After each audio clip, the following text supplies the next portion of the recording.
une participation au chapeau ce soir pour une infirmière à cœur ouvert. Je suis super contente qu'elle ait répondu à mon invitation et c'est un réel plaisir. Donc je vous souhaite une bonne pièce, une bonne soirée et je vous dis à tout à l'heure pour le débat. Merci. Merci à Lily pour ton accueil super chaleureux.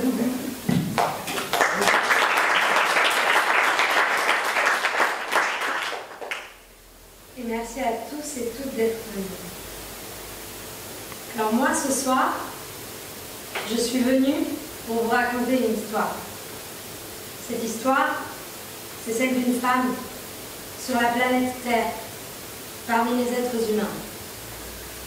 Dans la première moitié du XXIe siècle, en Europe de l'Ouest. Ceci est un témoignage et ne prétend nullement se faire l'écho d'une vérité pure.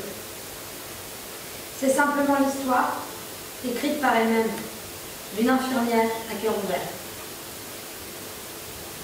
Acte 1. Le deuil. Soignante. Je ne suis plus. J'ai perdu mon statut. Oui, mais tu l'as voulu. J'entends déjà les réponses qu'on pourrait me faire si j'en venais à me plaindre. Cette posture sociale est complexe à cerner. Je me sens comme amputée d'un membre fantôme. J'ai perdu mon rôle dans la société. J'ai décidé de le perdre quelque part. J'aurais pu me plier de nouveau à l'injonction vaccinale et maintenir ainsi ma situation sociale. Mais cela contrevenait trop profondément à mon système de valeurs. Pour rester intègre à moi-même, il m'a fallu faire ce choix. Mais aujourd'hui, plus de 2 mois après mes dernières heures passées en tant qu'infirmière, je sens remonter comme un goût amer une profonde colère, un sentiment d'injustice et d'injustesse, une forme de rancœur envers le corps social qui n'a pas défendu ses soignants, qui a refusé d'entendre nos arguments, qui nous a divisés de l'intérieur, qui nous a laissés dans la stupeur, pire que la peur, qui nous a imposé le déni et le tabou. Car je crois que les soignants qui évoquent les effets délétères de la vaccination de masse par thérapie génique expérimentale ne sont pas complètement fous. Nous avons vu, entendu et pratiqué des contresens à ce que nous avions appris de la médecine, de l'éthique et du soin. Et nous n'avons pas pu en parler librement, pas même entre nous, ou si peu. Alors, la solitude, la fatigue et l'humiliation.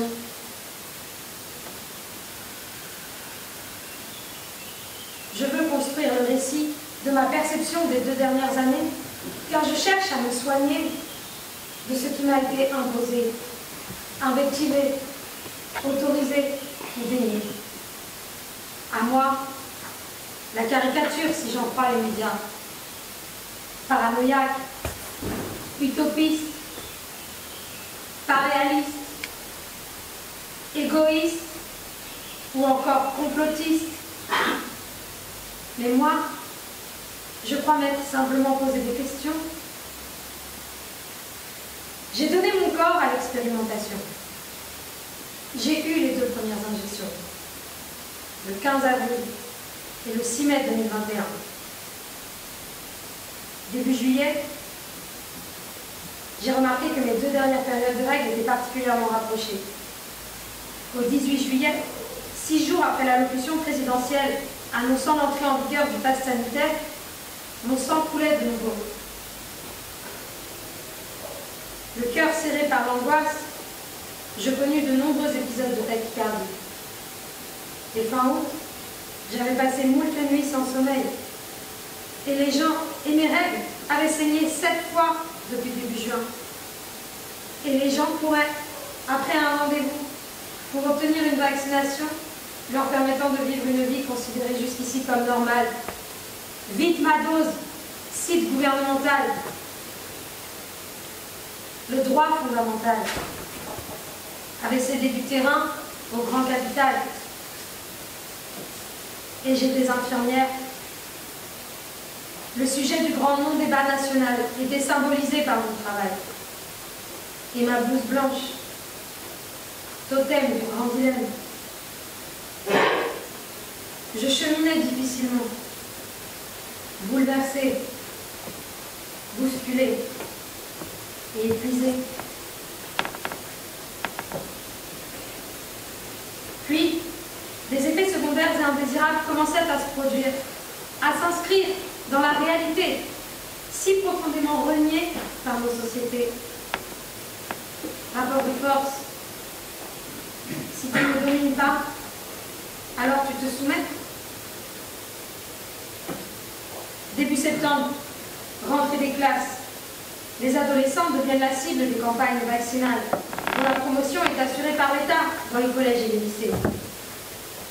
Flèche dans le cœur.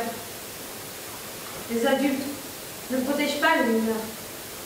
Ils cèdent à l'irrationnelle peur. Et moi, je suis à genoux. Et je comprends que l'hôpital public est en danger. Alors je décide d'utiliser mon statut d'infirmière vaccinée pour y retourner. Mais 3 mois plus tard, je serai anéantie, désespérée. Ils vont donc tout tuer. Sans rencontrer plus de résistance.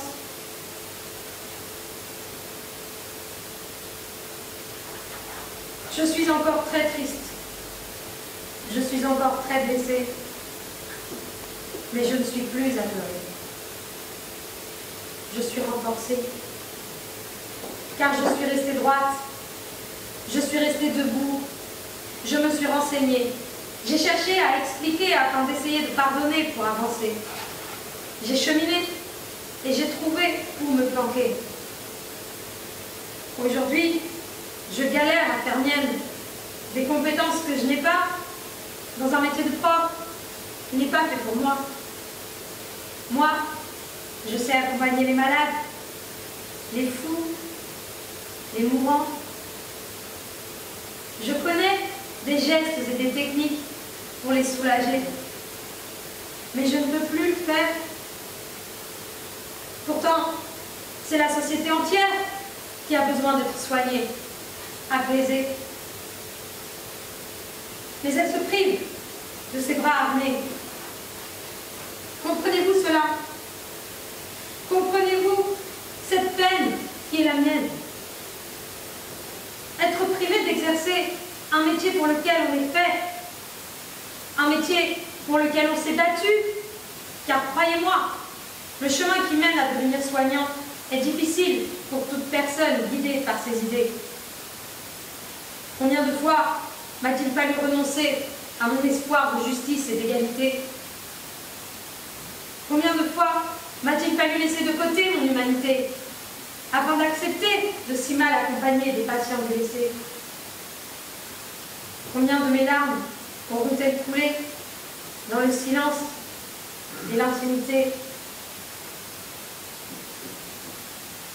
Pour apaiser les peines de l'humanité, il faut laisser les soignants pleurer.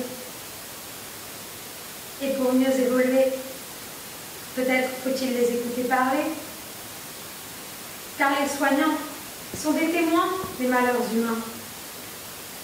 Chacun avec son histoire, sa perception du monde. Mais pourquoi aujourd'hui une seule perception du monde est-elle admissible? Pourquoi ce que certains d'entre nous ont à dire est-il inaudible? Et nous semblons nous engouffrés collectivement dans un abîme de larmes et de sang. Une montée des violences et des divisions. Et nous courons, tel un poulet sans tête, vers un chaos mondial. Tout au service du grand capital. Vraiment. De l'orgueil des hommes, des puissants, qui ne savent pas qu'ils sont déments. Et le pire dans tout ça, c'est que nous embarquons avec nos enfants. Oh! Oh! Oh! Je me donne l'ordre de préserver ma santé mentale. Si des gens comme nous restent debout, alors peut-être ne deviendrons-nous pas tous fous. Je m'offre le courage de ne plus jamais céder au chantage. Et je m'octroie le bonheur de ne plus jamais céder à la peur.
C'est l'acte 2, celui de la réalité.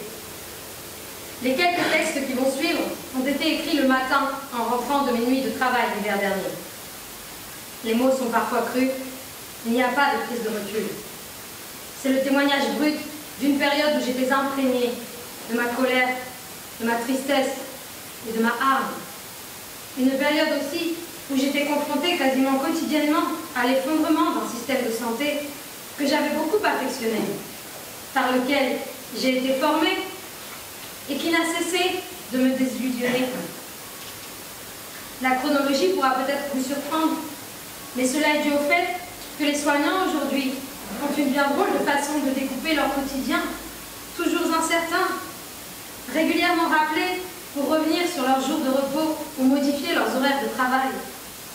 Cela est une donnée non négligeable, je pense, pour comprendre dans quel contexte nous vivons, empêchés de réfléchir par une instabilité trop forte de nos quotidiens. Alors maintenant, si vous êtes d'accord, nous allons revivre ensemble la nuit du 25 au 26 décembre 2021 dans un service de médecine polyvalente au 6e étage d'un petit hôpital public local.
Solution hydroalcoolique.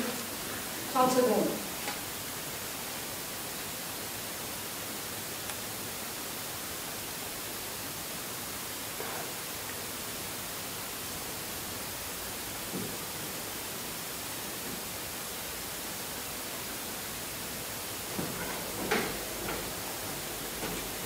Il est 20h45.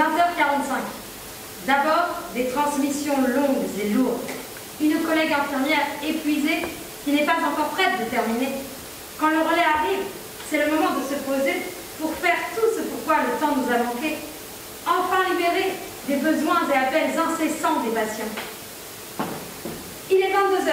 Je m'apprête à commencer mon premier tour, mais j'entends ma collègue aide-soignante Agnès qui m'appelle. Elle est dans la chambre du 15. Laurent, viens voir. Le monsieur vient de chier un litre de sang. Tu peux prendre ces constantes, s'il te plaît, j'arrive.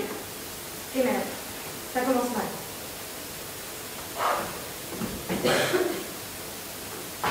Bonsoir.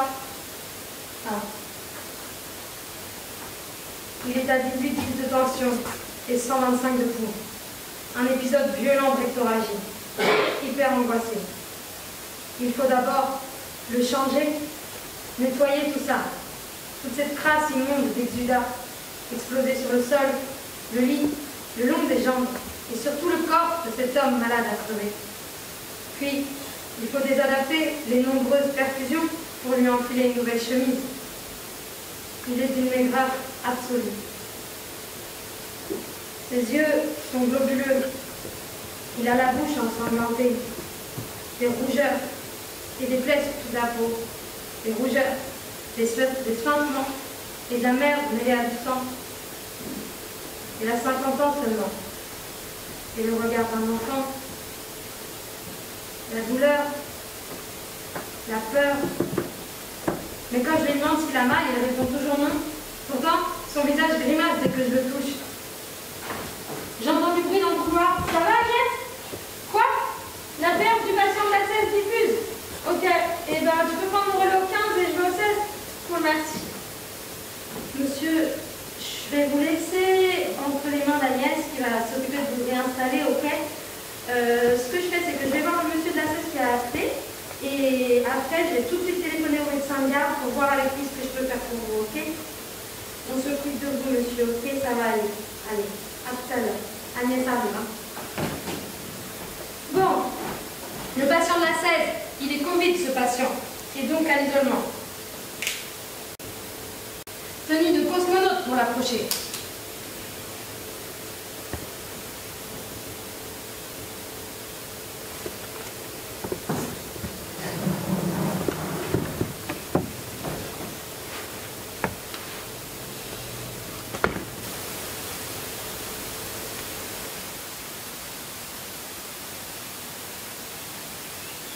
L'enfer d'enfiler des gants quand on a les mains moites.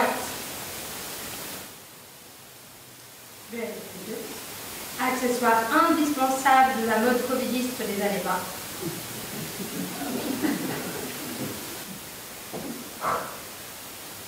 Ok, bon. Bonsoir, ça va monsieur? Bon alors comme ça il faut que je vous change la paire, il faut que je vous en pose une. Ben ouais, ben oui parce que ce monsieur, il a des traitements à prendre par voie orale et d'autres aussi par voie intraveineuse, dont certains qui sont préconisés par l'IHU de Marseille. Ivermectine, azithromycine, zinc et vitamines. Sa femme ramène certains de ces traitements d'une pharmacie de ville. Lors des transmissions de ce soir, j'ai dit à la collègue, pourquoi il a ce traitement-là? Elle m'a simplement répondu que ce monsieur étant médecin lui-même, il s'est arrangé avec le médecin du service. Et nous sommes de suite passés à autre chose. Confondant, non? Parfois, je me demande si nous, les soignants, qui sommes restés dans nos fonctions depuis le 15 septembre 2021, n'avons pas développé un mécanisme de défense si puissant qu'il nous est devenu impossible de discuter de tout ce qui a trait à la politique sanitaire. Les vaccins obligatoires pour nous, les effets secondaires graves de certains patients, l'interdiction des traitements, tout ça, c'est tabou. On n'en parle pas.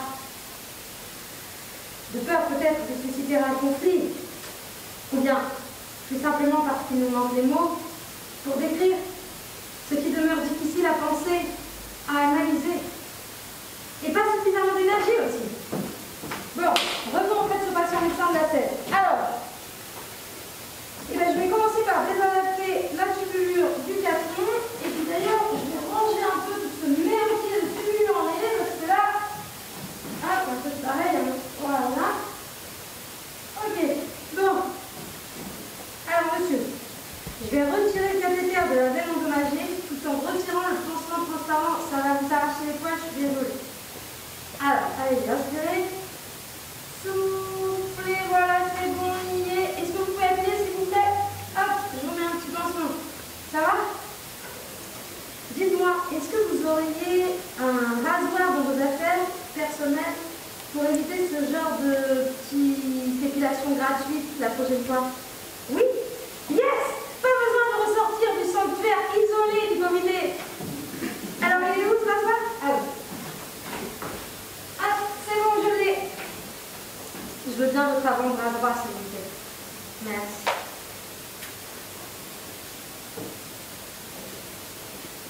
J'essaie de mettre de la douceur et de la précision dans chacun de mes gestes. Ah oui, c'est ça notre métier. Notre savoir-faire, notre savoir-être, notre empathie. C'est ça les fondamentaux de nos boîtes à outils. Voilà, monsieur.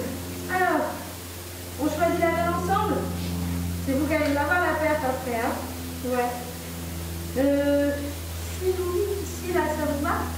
Ouais? Ok, et ben c'est parti.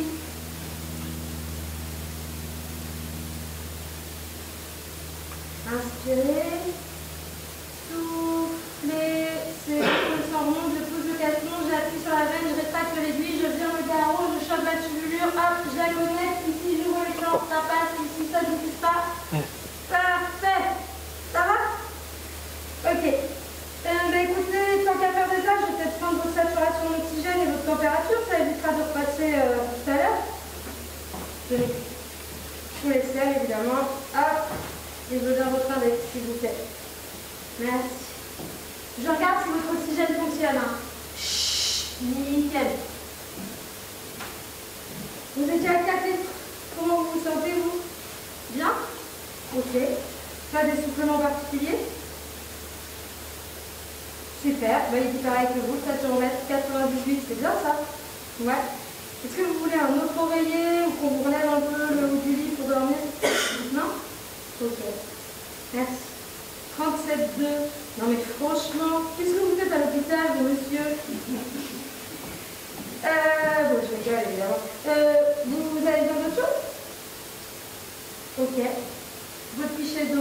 plein. Et bien c'est parti. Bonne nuit. On passera vers 2h et puis vers 6h. Et puis si vous avez besoin d'ici là, vous savez où est la sonnette. Allez, ciao. Bon début.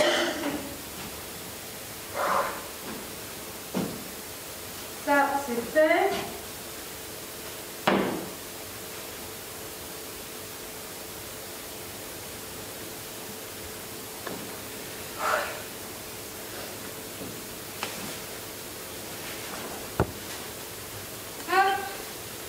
Une petite poubelle pour l'océan.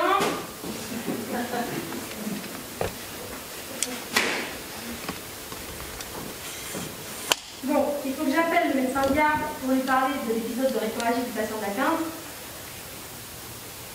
Oui, c'est Laura au 6e. Tu peux me passer le médecin de garde, s'il te plaît? Ouais, merci. Oui, bonsoir, c'est Laura au 6e. Ça va? Ouais. Vous voyez le patient de la 15? Oui, c'est ça. Il vient de faire un épisode de rectoragie assez important, impossible à quantifier, parce qu'il y en avait sur le lit, par terre et dans le devant. Oui, 18 10 de tension, 125 de pouls, non-algique mais angoissé. Ouais, assez bien, non-algique. Ok, alors, arrêt immédiat des anticoagulants, bah oui, tu m'étonnes. Et administration directe d'un gramme d'hexacil par sa paire, ok.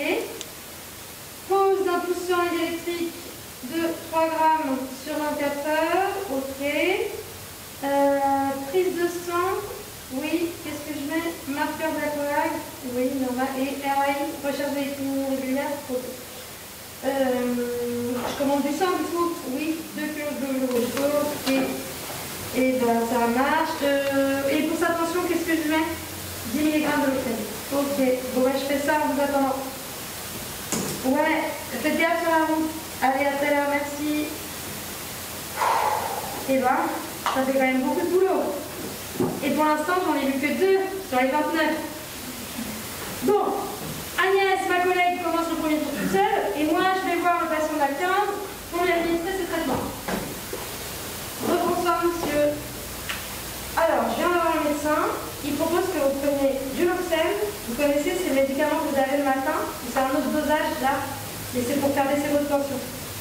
Tenez, vous en avez un verre d'eau. Et pendant ce temps-là, si vous êtes d'accord, moi, je vais vous passer un médicament par la perfusion pour arrêter les saignements. Ça va pas? Ok.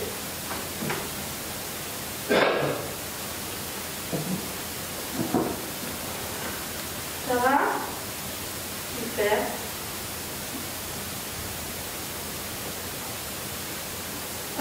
J'ai une prise de sang à vous faire aussi, monsieur.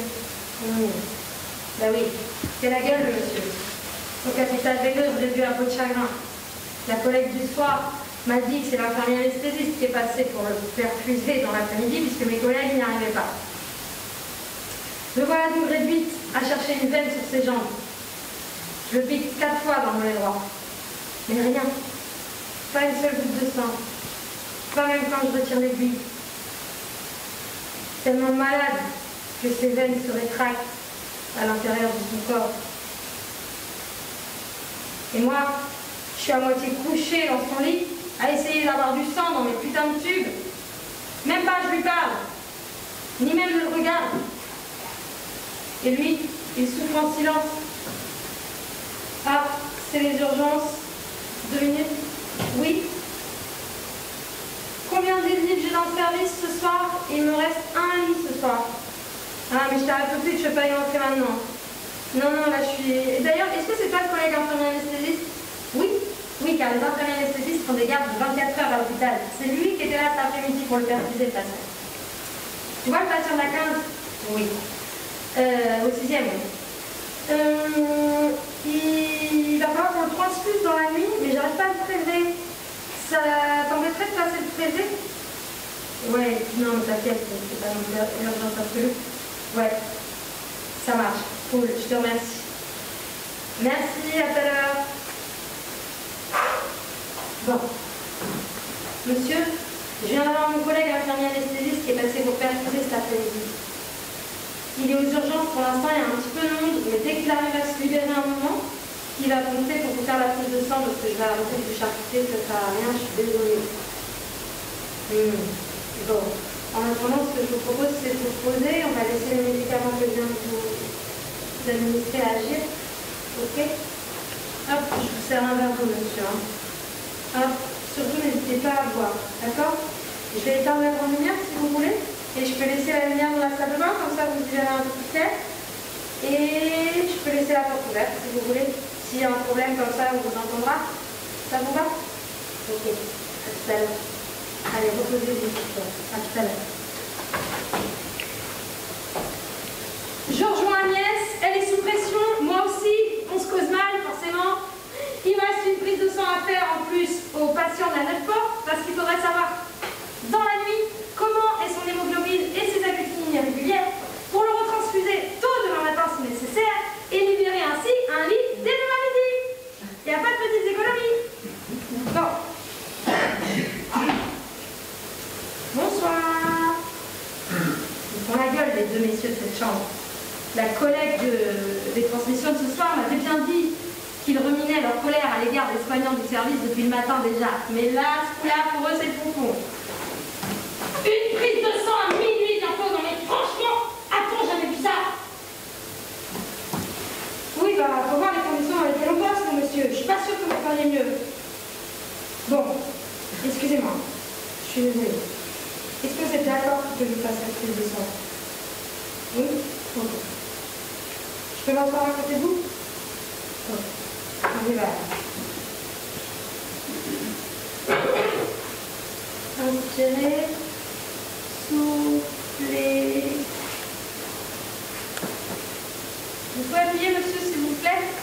Putain! Je suis pas dans la peine! Je suis stressée! Je suis énervée! Je suis angoissée, moi! J'ai le feu sous les pieds! Fallait que ça lui arrive la nuit en plus! Allez, respire.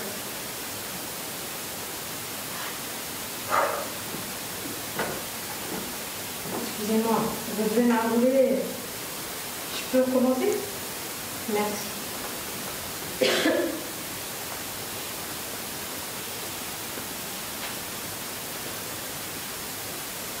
Cette fois-ci, on y est, monsieur.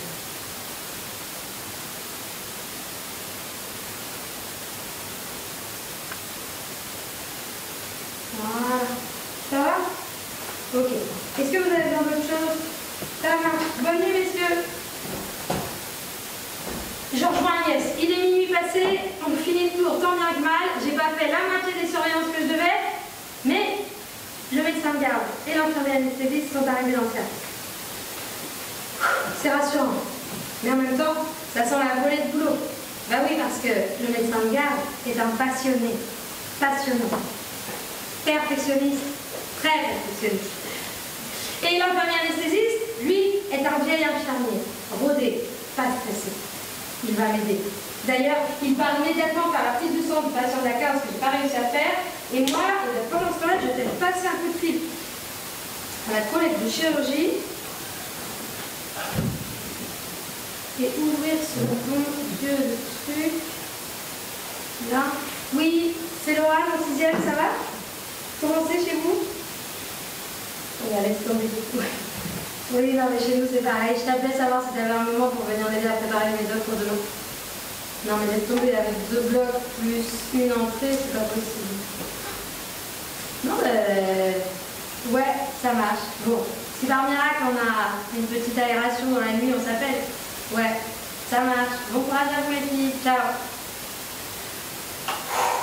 Bon, je commence donc à préparer les médicaments pour les 29 patients du service pour la journée du lendemain. Pour la matinée du lendemain, par voie orale et injectable. Tout ça en lisant des prescriptions sur un logiciel écrit assez petit et en répondant aux questions du médecin sur les patients à surveiller de plus près. Ah, c'est un premier anesthésiste qui vient dans la salle de soins. T'as réussi la prise de sang? Ouais. Ok, tu vas chercher les poches de sang en bas? Ça marche. Dis-moi, ça t'embête pas de m'aider à poser la transfusion? Ah oui, parce que moi, j'ai pas posé de transfusion depuis 2016. Et normalement, quand on réintègre un service où on est susceptible de poser des transfusions sanguines, on doit obligatoirement bénéficier d'une formation de réactualisation de nos connaissances sur sur la transfusion, car c'est un geste qui comporte des risques. Mais lorsque j'ai pris mon job 2 mois plus tôt dans cet hôpital, j'ai demandé à la cadre en charge de mon dossier si je pouvais bénéficier rapidement de cette formation. Cette cadre, très gentille par ailleurs, m'a répondu que du fait que je travaillais de nuit, c'était pas nécessaire, vraiment pas. Oui, génial.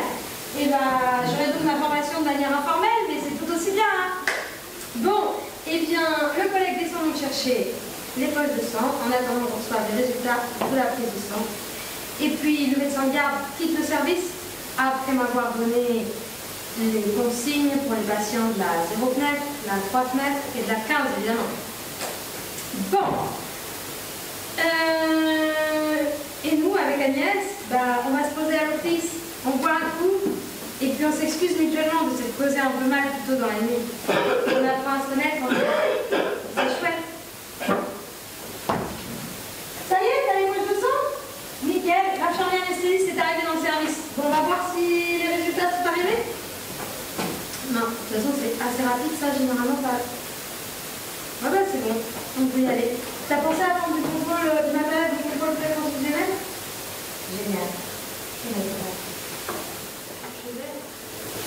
La mise en relation du sang qu'on s'apprête à faire. On simule la mise en relation du sang qu'on s'apprête à lui injecter avec le sien. Pour voir s'il ne va pas y avoir une réaction impromptue. Tout va bien. Mon collègue pose donc une deuxième voie veineuse, et moi, pendant ce temps-là, je prends ces constantes de référence avant l'administration dans ses veines du sang d'un autre être humain. Liquide magique. Liquide magique conservé dans une poche en plastique. 12,7 de tension, 95 de pouls, 36,9 de température. Mais c'est nickel! Il y a plus qu'à espérer qu'il ne fasse pas de choc transfusionnel. Bon. Je le surveillerai ainsi, pouls, tension, température, toutes les 15 minutes durant la prochaine heure. Puis j'espacerai quelque peu mes surveillances jusqu'à la fin de l'administration de cette poche. Ensuite, je ferai de nouveau les contrôles pré-transfusionnels avec la deuxième poche de sang et je le surveillerai pareil, toutes les 15 minutes, pouls, tension, température. Et j'espacerai quelque peu mes surveillances ensuite si ça se passe bien. Mais moi, j'en ai 28 autres plus une entrée potentielle en fait. Bon. Ok. Je prends la chambre, le monsieur se rend devant le prend. Mon collègue redescend aux urgences par le couloir.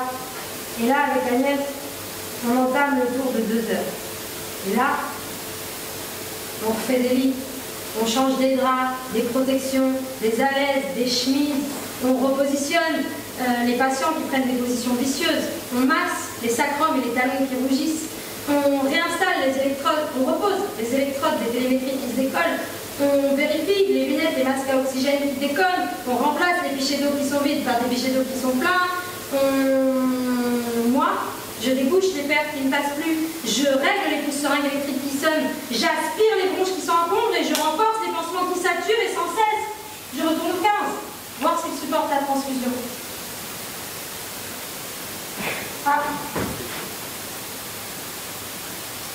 C'est les urgences. Oui. Est-ce qu'on peut faire l'entrée maintenant? Attends, je vois avec Agnès sur vous.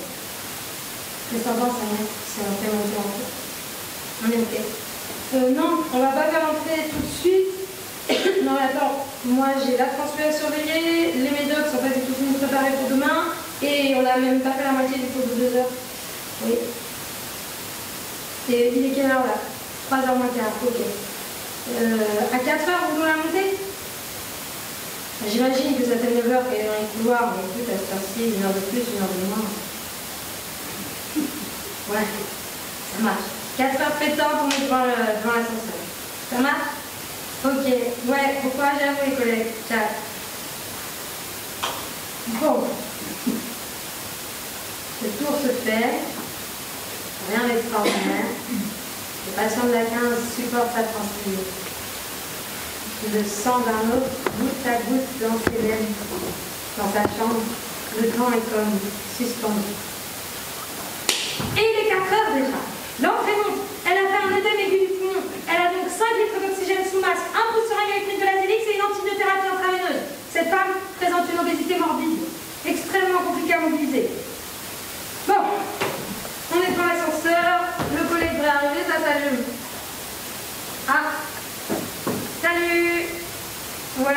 Ouais. Ah. Ah oui, d'accord. Ah ben oui, le frein est carrément bloqué, quoi. Et vous avez pas raté la maintenance? Ah oui. Ok. Bon, bah, on va s'amuser. Bonsoir, madame. Excusez-moi. Excusez-nous. On est en train de se concerter pour voir comment on va vous accompagner jusqu'à votre chambre. Vous êtes au premier. Ouais. Mais vous faites pleinement partie d'aventure, hein. Donc si vous avez quelque chose à dire, n'hésitez pas à signaler. Hein. Ça marche? Ok.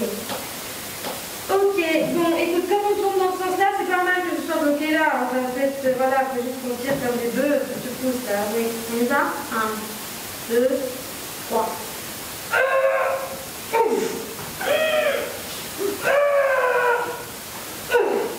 Là, oui, parce qu'on est fait. Voilà! Ouh! Oh là là! Le mieux, c'est qu'on peut être les trois derrière, ouais, je pense. Non, elle est au premier à la porte en plus, ça va. Tu vas? Ok. Ça va, madame? 1, 2, 3. Oh là là, mais ce lit, il faut l'emmener. Arrête pas de tirer ta paire. Ah, c'est pas l'ostéo qui va nous payer l'ostéo. Ah! Bon. Je range le lit. Là, c'est oxygène, il y a 5 minutes. Voilà. Tiens, Joël, n'oublie pas ta bouteille. Allez, ouais, bonne fin de nuit. Là, on fait plus entrer, on est à plat, là. Ça va, là? Ouais. Désolée, vous allez faire attendre plus longtemps. Bah oui. Est-ce que vous avez besoin de quelque chose? Le soir. Je vous comprends, mais comme vous avez fait un hôtel pulmonaire, on ne peut pas vous donner de suite. Il faut que les médicaments passent dans la tête pour que vous drainez bien tout l'eau qui est en trop dans le tissu. Et on attend en fait d'arriver au médecin demain pour voir si on peut vous donner un petit peu de repas. En revanche, on a des trucs, c'est des espèces d'humidificateurs de la bouche. Ouais? Ok. Merci Agnès. Agnès va vous en chercher. Est-ce que vous avez besoin d'autre chose? Oui. Vous allez devoir vous poser du coup maintenant. Vous avez la fenêtre juste à côté. Nous, on est dans le couloir. Si vous avez besoin, vous n'hésitez pas. Ok? Et sinon, on passera vous voir vers 6 heures. D'ici là, reposez-vous à tout à l'heure. Bon. J'arrive donc dans la salle de soins. Je finis la préparation des médicaments pour les 30 patients du service maintenant. Je fais l'entrée administrative de cette dame sur l'ordinateur. Et là, je fais les transmissions écrites de tout ce que j'ai fait dans la nuit, ce dont je me souviens du moins. Voilà. Il est 5h20. Ah, il y en a un qui sonne. Ah ouais, c'est le monsieur de la séance. Ben, j'y vais.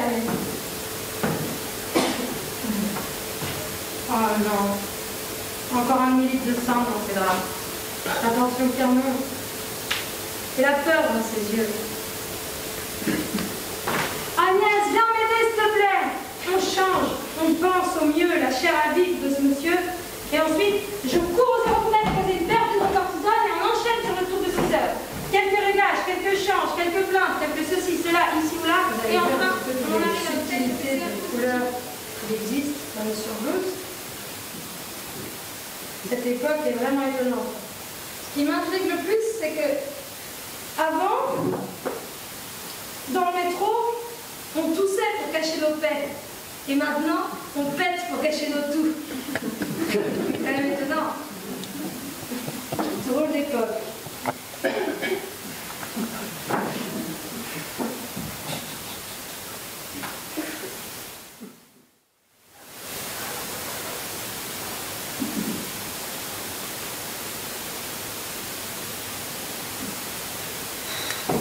C'est galère quand on transpire.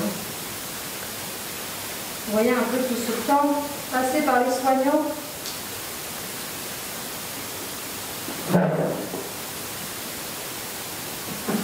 Voilà. Bon, ils vont bien le test de PCR positif. On en arrive enfin à la dernière chambre. Le monsieur de la chambre 5. Bonjour. Merci. Il y a de la piste partout là, sous le lit, sur les draps, sur la chemise, mais partout, sauf dans la protection en fait.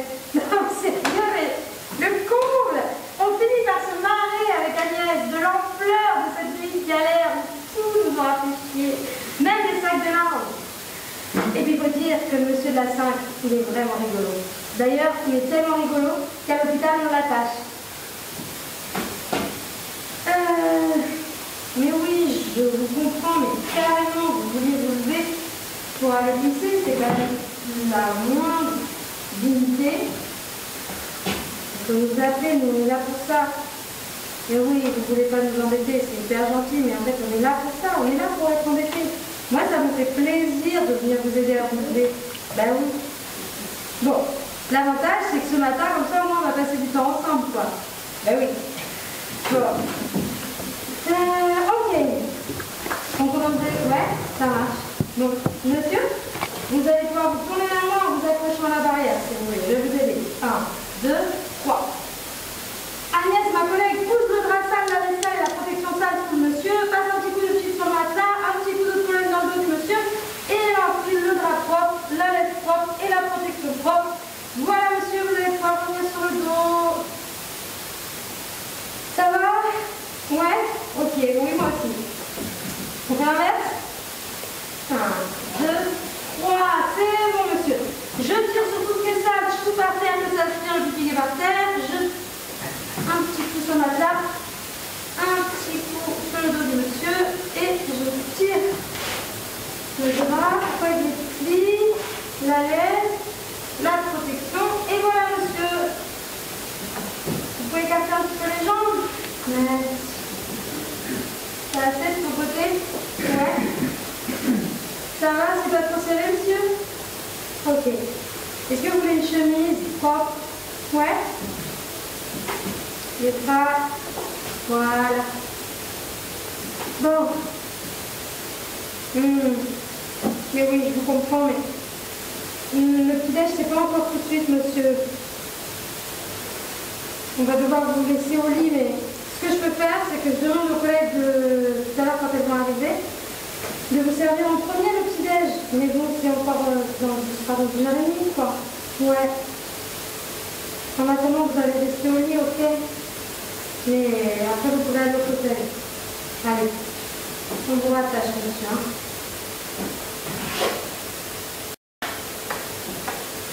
Bon, et bah, bonne journée. Oui, pour nous. Non, je me déshabille, alors je suis dans la chambre Covid. Bon, là, des réponses à ta place. Allez, bonne journée, monsieur. Oui, à ce soir.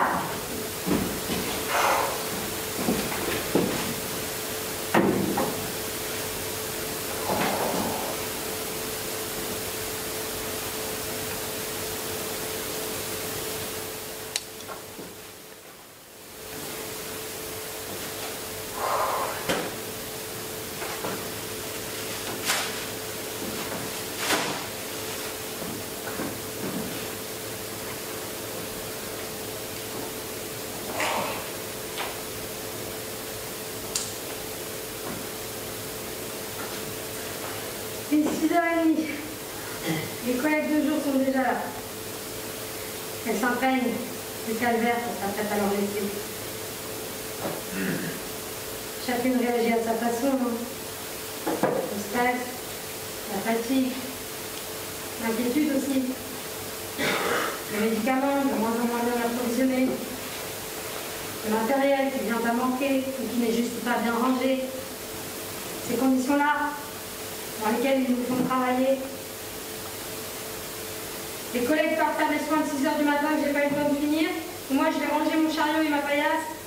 Et puis, je vais finir les transmissions écrites, checker les résultats, les examens qu'il y aura dans la journée. Et puis, je vais aller chercher mes collègues.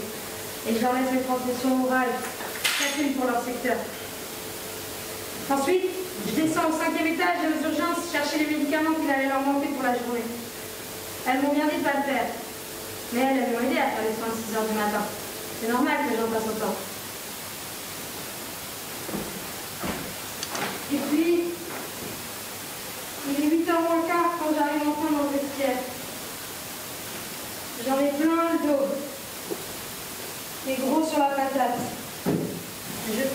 l'hôpital plus d'1 heure après l'heure prévue par mon contrat et je reviendrai ce soir, dans 13 heures environ. Bonne nuit.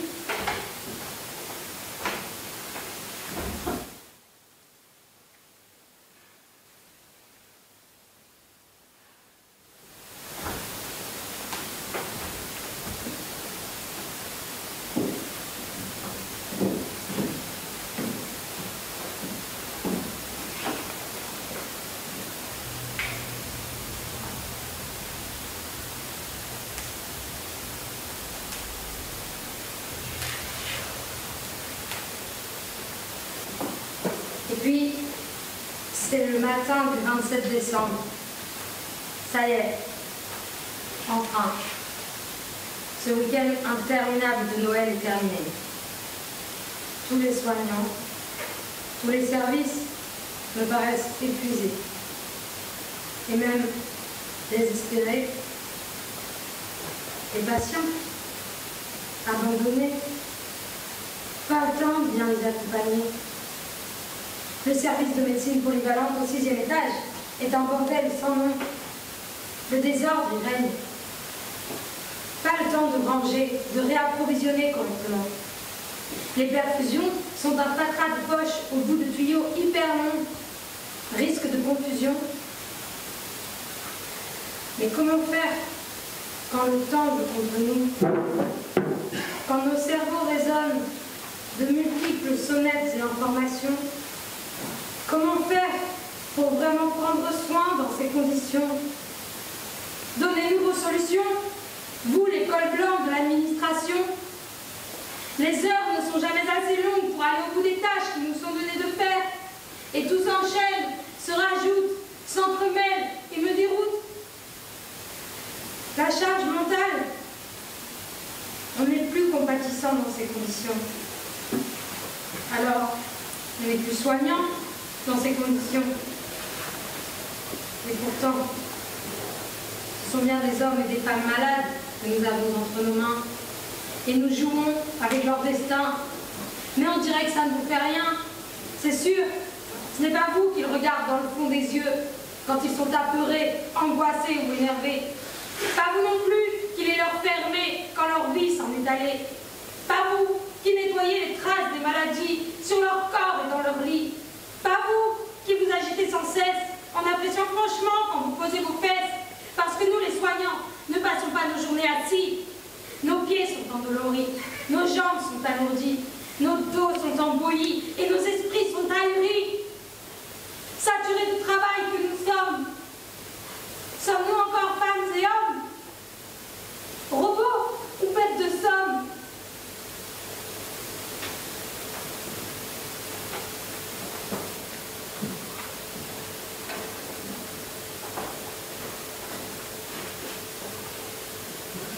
Et c'est le 31 décembre 2021.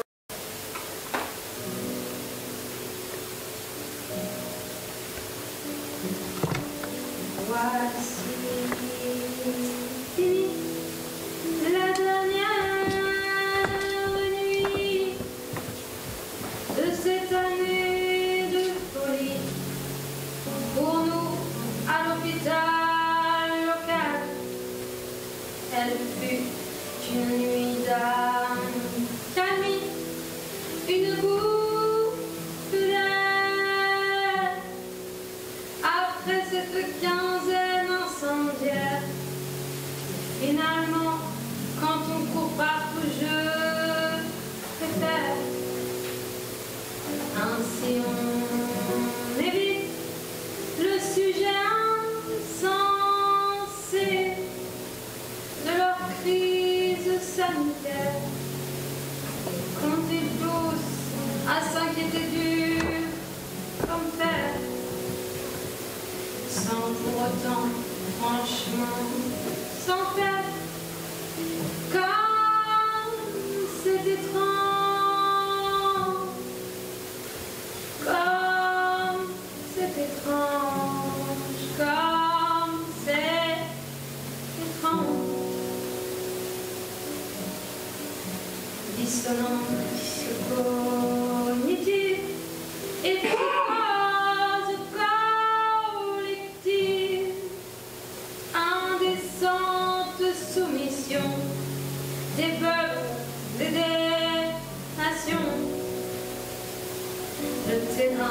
est grand ouvert pour leur jeu politico-pervers.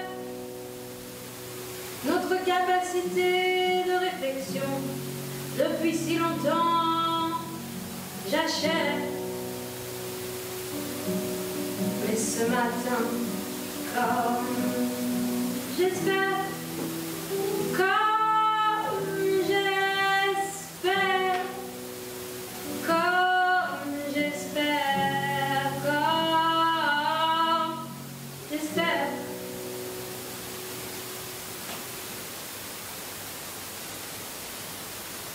ce matin, je voudrais vous raconter mon si profond chagrin.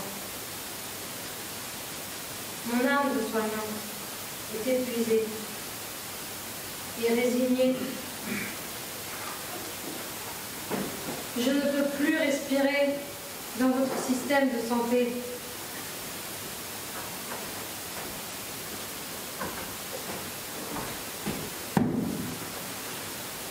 Avant que le navire coule, je dois sauter.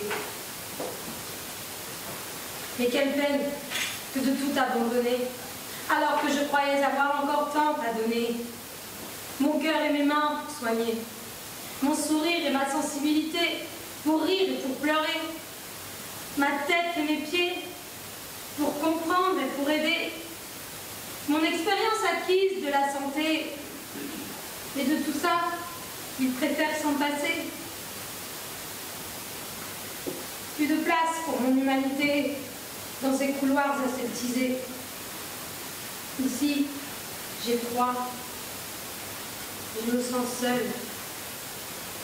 Et puis je peux pas ouvrir ma gueule.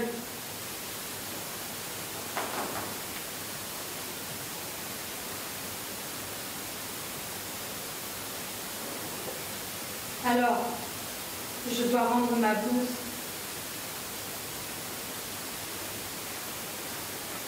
Je dois rendre ma blouse.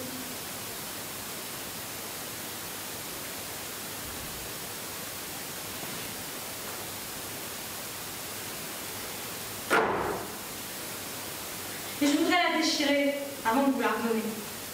Et cracher sur ce que vous en avez fait. Vous nous avez arrachés à la noblesse de nos métiers. Vous nous avez enfermés dans une logique marchande indigne de l'art de soigner. Et quand on vous dit stop, quand bien même ça fait des années, vous continuez. Vous nous écrasez, vous nous soumettez. Et maintenant, si on se défend, vous nous suspendez. En silence, poliment, toujours correct politiquement, sans jamais faire de vagues. Réduite au silence et à l'humiliation, je suis l'une de ces soignantes en voie d'extinction, de celles qui ont pourtant servi votre nation. Mais de mes services, vous vous passerez très bien, car c'est comme si je ne valais rien sans ma dose supplémentaire de votre vaccin. Alors, je rentre à la maison et je garde toute mon énergie pour les miens. Nous allons en avoir besoin pour partir en éclaireur sur de nouveaux chemins, voir si l'on peut espérer de meilleurs lendemains pour nous autres, les humains. Mon âme de soignante se réveillera peut-être. Qui sait ce qu'il va en être? Je me laisse porter.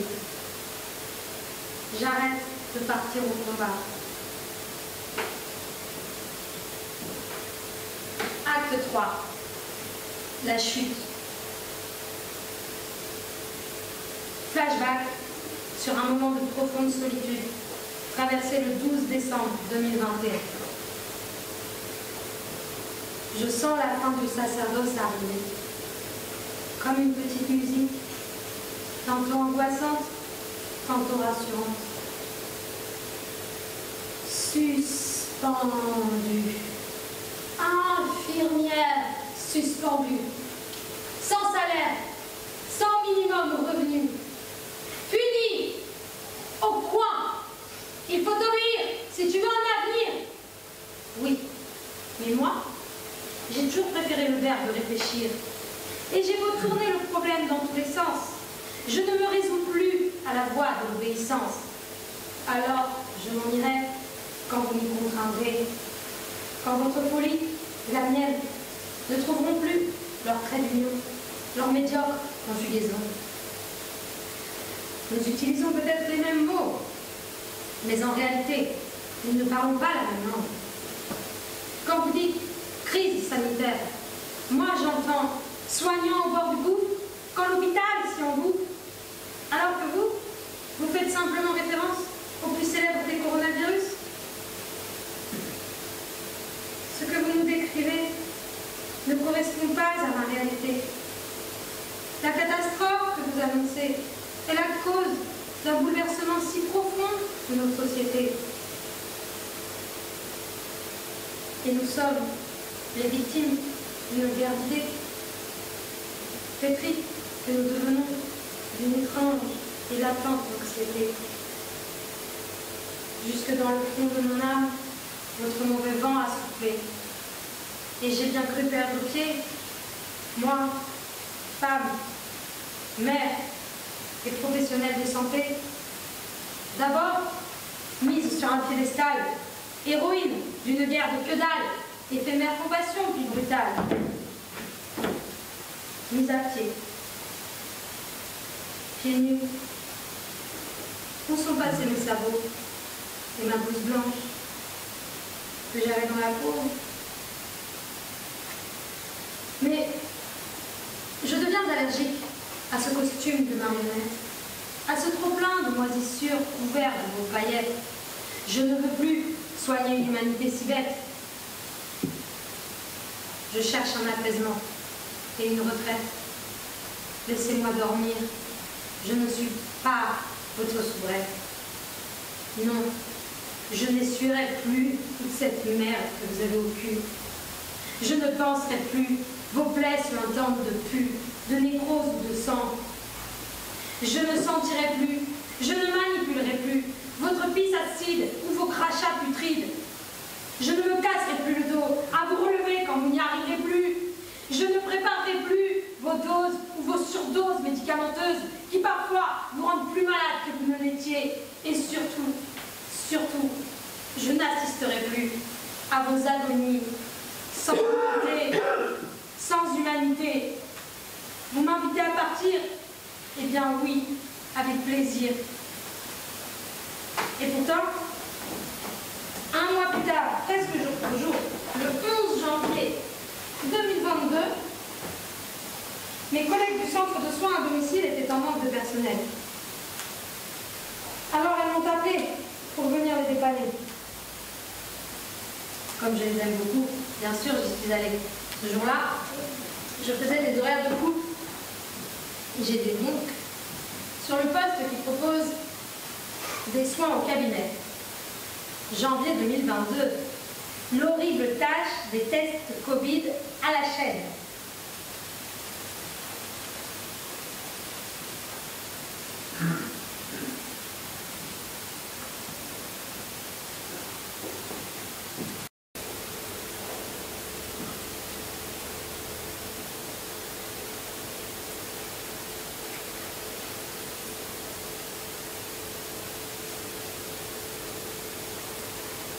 J'aurais travaillé dans le Lot, j'aurais pris des gants taille 8. Vu comment on transpire les mains ici.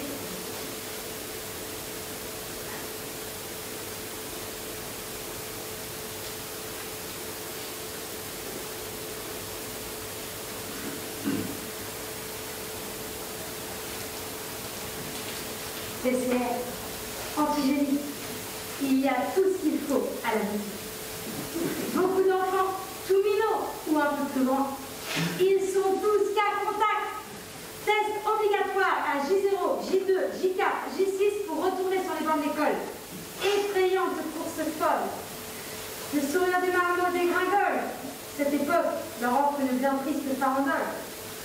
Et moi, je suis un cosmonaute. Dans une tenue des plus ridicules, si loin d'eux dans cette bulle, je leur enfonce des découvillons dans le nez à longueur de matinée. Et à midi moins tard, je pars pour commencer le même jeu triste à chialer dans un domicile partagé. Petite structure accueillant 8 personnes âgées, désorientées.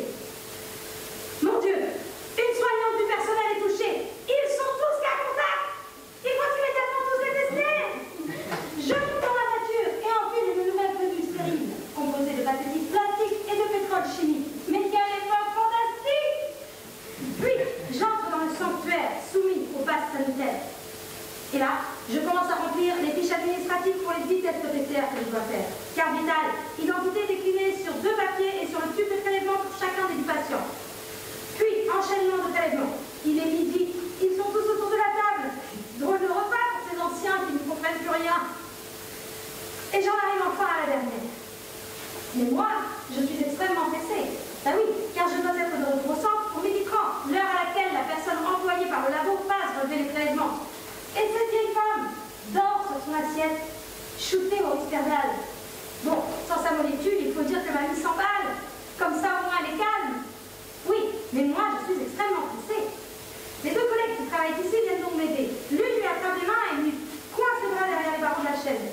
L'autre lui prend le visage entre les pommes et lui relève la tête. Et là, elle ouvre les yeux et elle me voit dans ma tenue de combat.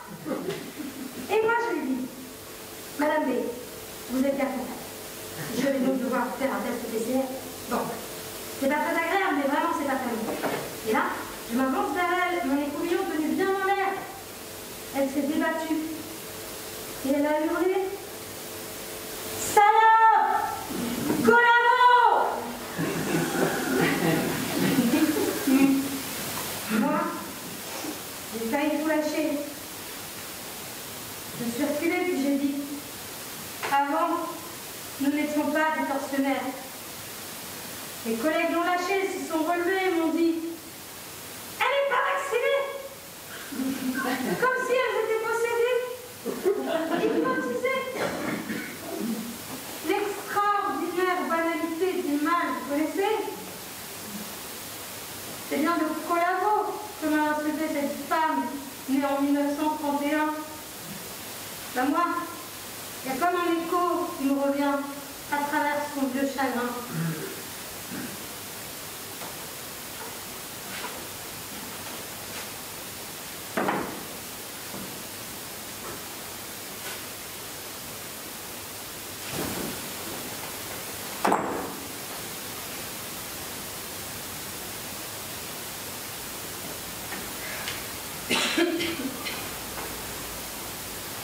Ce qui se passe en France et à travers le monde depuis 2020 a un drôle de parfum. J'ai bien vu qu'il se passe des choses étranges, des choses qui franchement me dérangent, des choses qui nous parlent des vieilles vérités humaines. Quand elles se laissent guider par la peur, l'avidité ou la haine, l'humanité a toujours provoqué bien des peines. Ici, nous écoutons ce murmure qui nous vient du passé, qui nous parle de nos ancêtres et qui nous dit « Souvenez-vous, souvenez-vous bien de quels ont été nos sombres chemins. »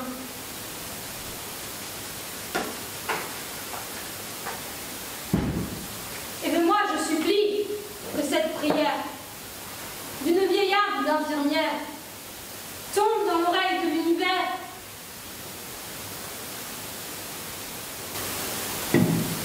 Et c'est le dernier acte, le plus court mais le plus indispensable, celui de l'espérance.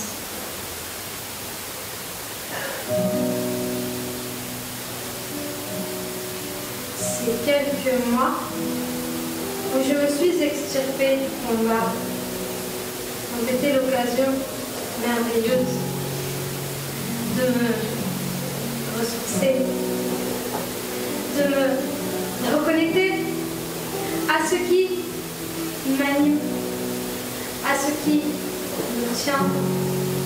Et j'ai le cœur encore tellement attaché à l'humain. Et je cherche par tous les moyens à me réconcilier avec mes chagrins. Et je crois encore en notre réveil citoyen. Alors aujourd'hui, vous ne pouvez pas imaginer comme ça me fait plaisir que vous soyez ici. Et je veux savoir quelles sont vos idées, vos attentes, vos tristesses, vos colères et surtout vos espoirs. Et si on mutualisait de petite lumière dans le grand noir. Et si on arpentait ensemble le chemin de la résilience? Et si on s'inventait des lendemains qui dansent?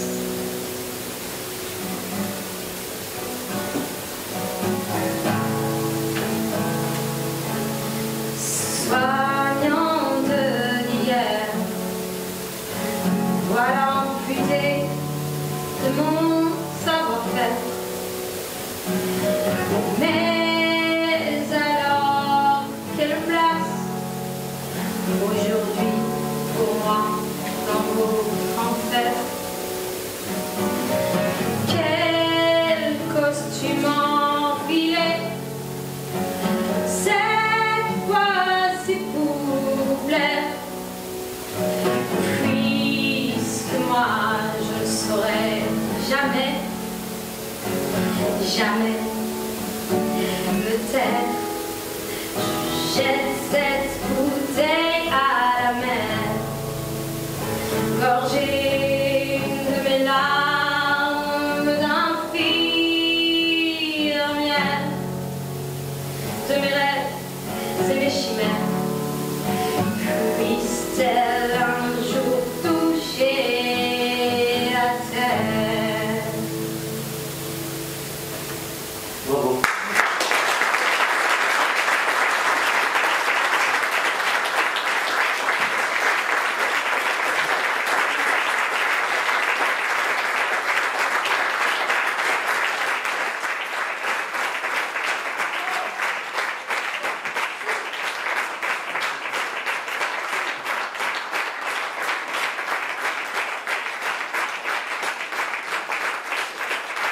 Ce temps-là qu'on prend quand même pour s'habiller, se déshabiller.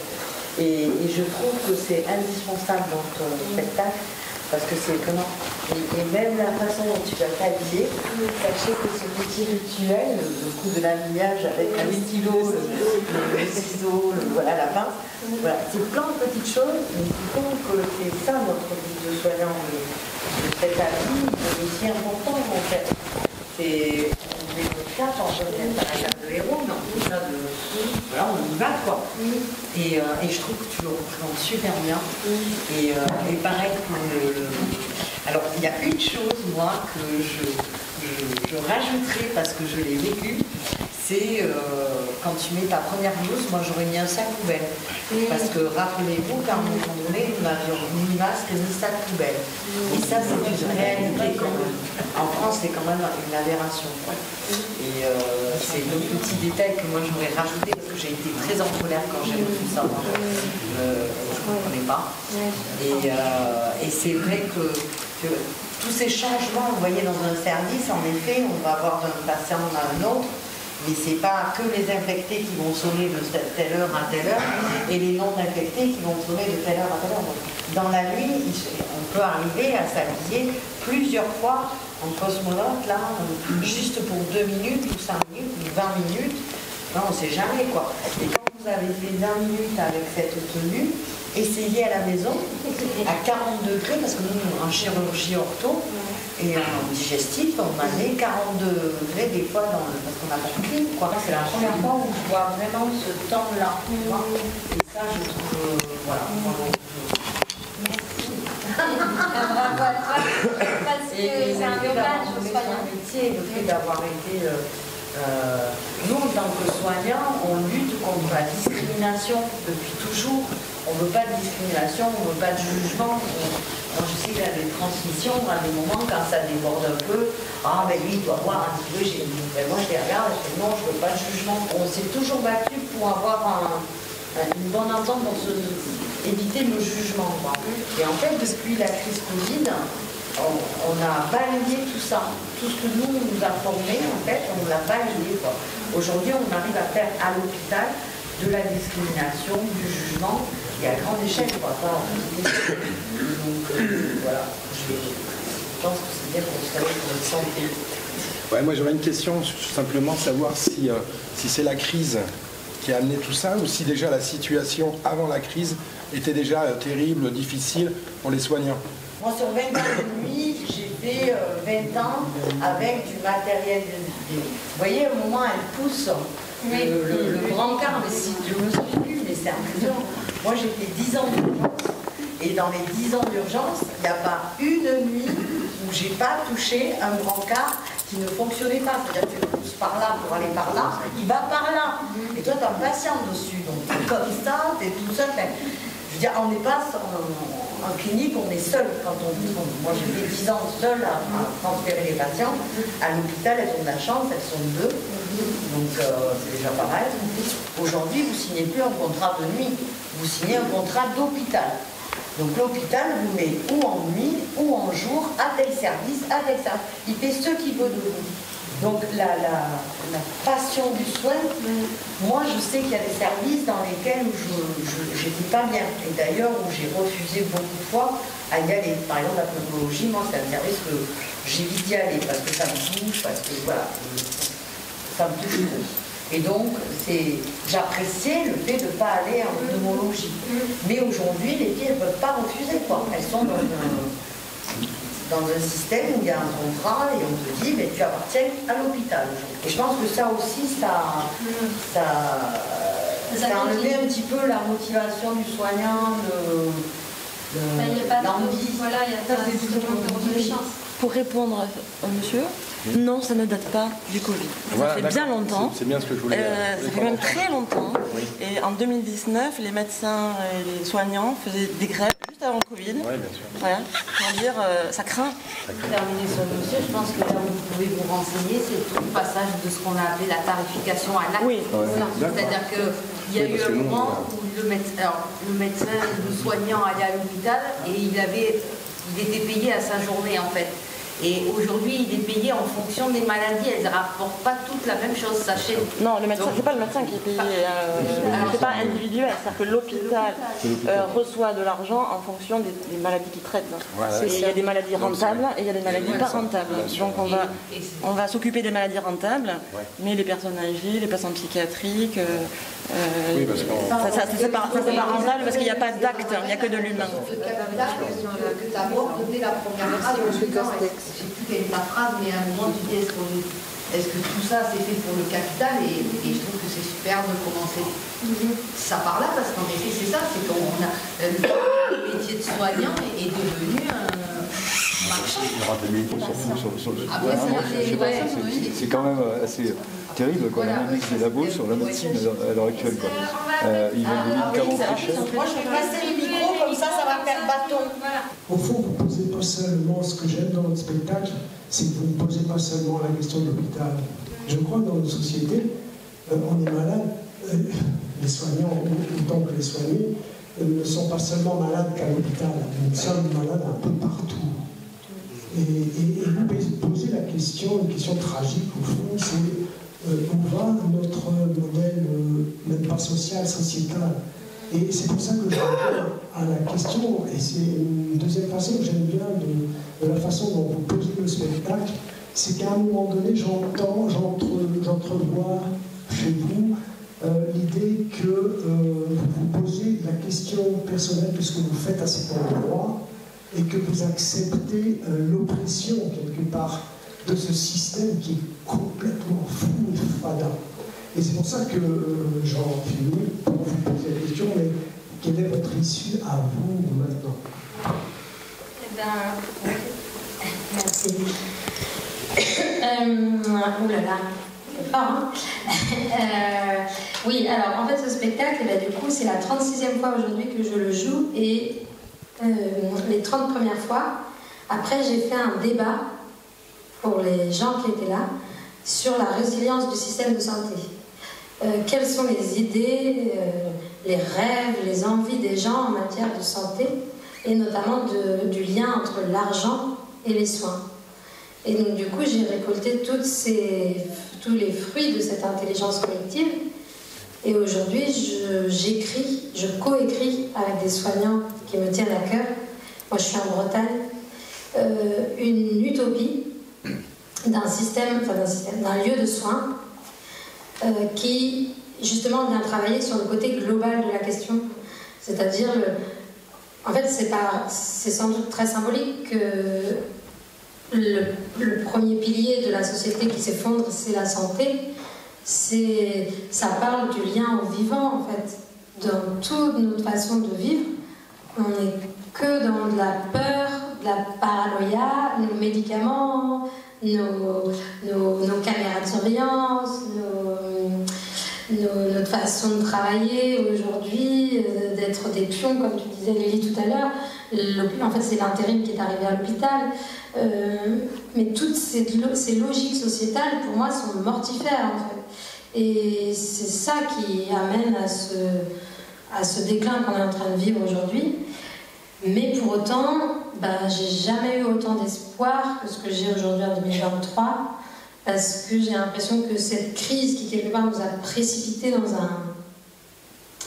en fait, qui nous a posé les vraies questions, quoi, qui a vraiment fait que les gens, certes, ça a été difficile parce qu'on s'est divisé jusque dans nos familles, jusque dans nos groupes d'amis, mais en fait, ça nous a fait bouger énormément et ça nous a fait nous ouvrir à d'autres perspectives, en fait. Et du coup, moi j'ai l'impression qu'il y a une espèce d'éveil qui est en train de grandir dans la société.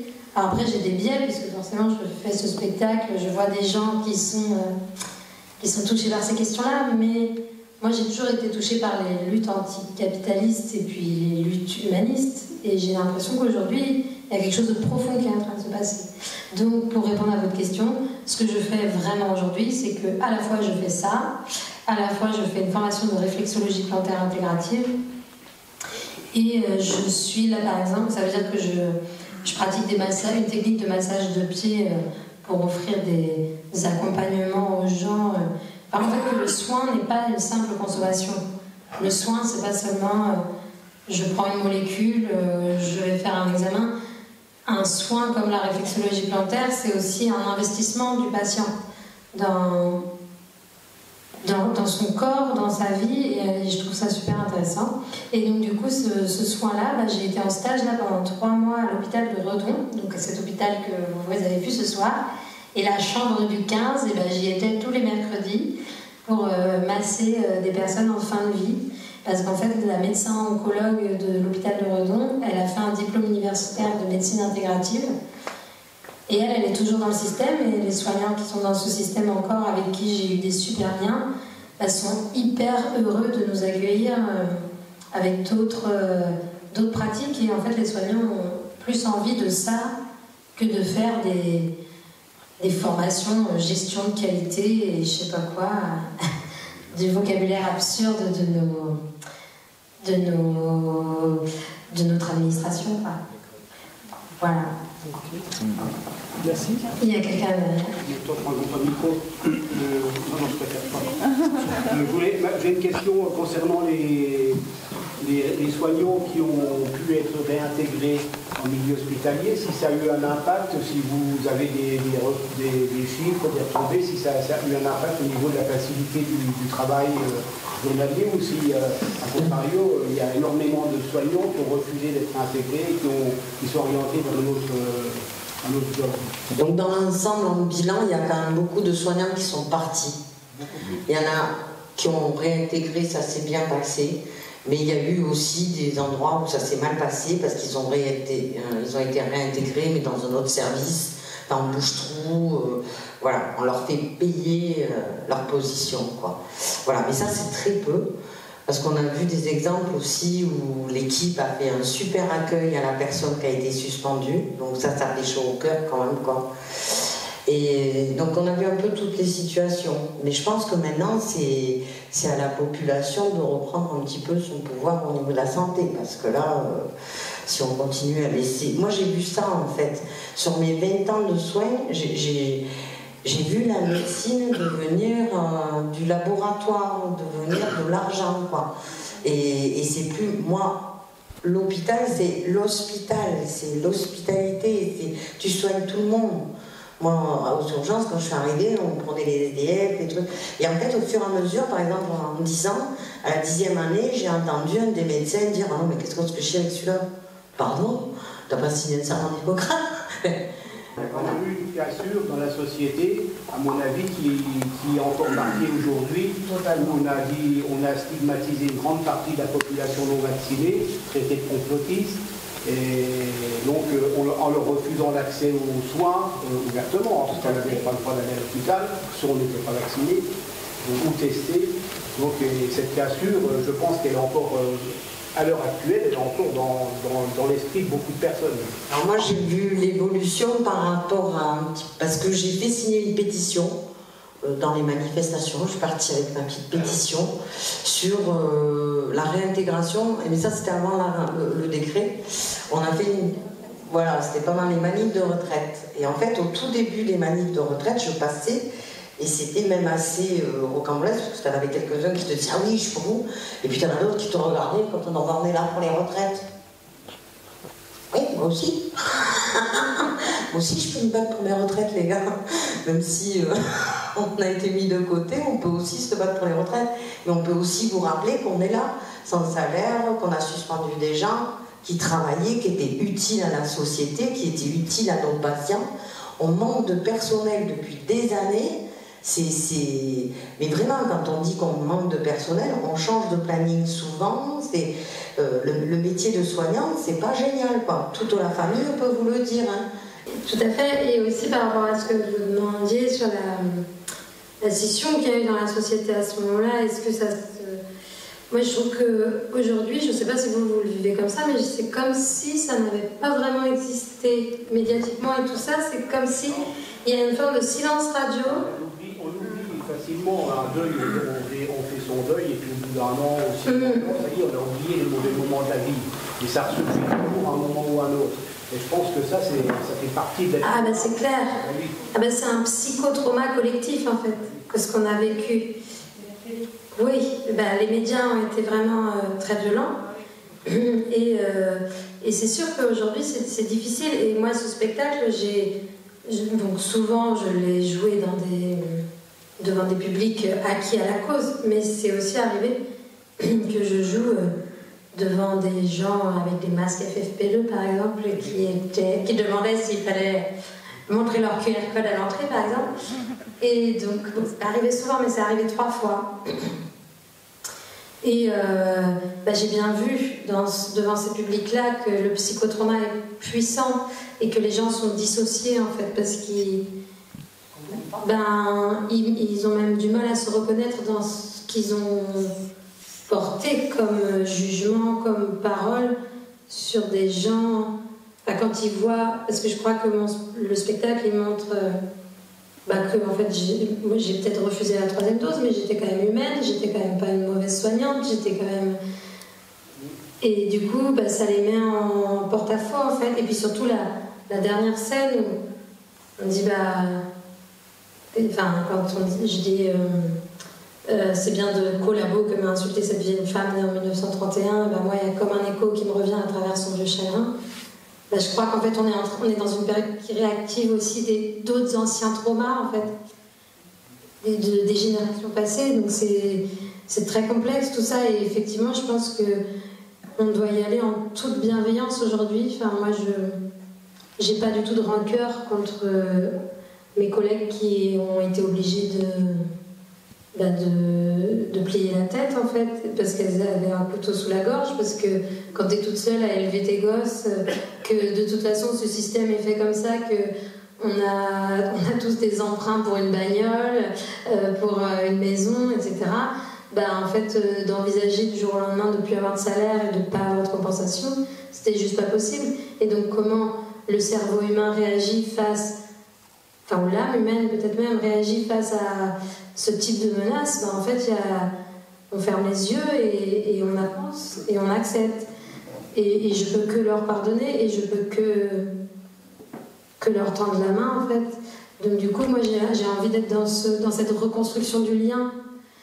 Et je crois que c'est ça qui peut être le plus intéressant pour passer au-dessus de ce trauma collectif. Il y a la moitié de mes collègues qui sont venus me voir en spectacle, et en fait elles sont hyper contentes que j'ai fait ça, parce que c'est comme si c'est comme si j'étais un porte-parole un peu, tu vois. Et oui, ça se passe bien, Et puis après, celle qui était plus obtuse sur cette question, c'est juste qu'on n'en parle plus. Et puis après, il y a aussi que... il y en avait une, par exemple, qui était très obtuse sur la question, mais en fait, sa maman, elle a développé une fibromyalgie après sa 3e dose, et c'était quasi immédiat après que les douleurs sont devenues insupportables et tout. Et du coup, je crois que des choses... Il y a le réel qui vient aussi nous soutenir, en fait. Le mensonge prend l'ascenseur et la vérité prend les escaliers, quoi. Et du coup, petit à petit... oui, ça se passe bien avec mes anciennes collègues.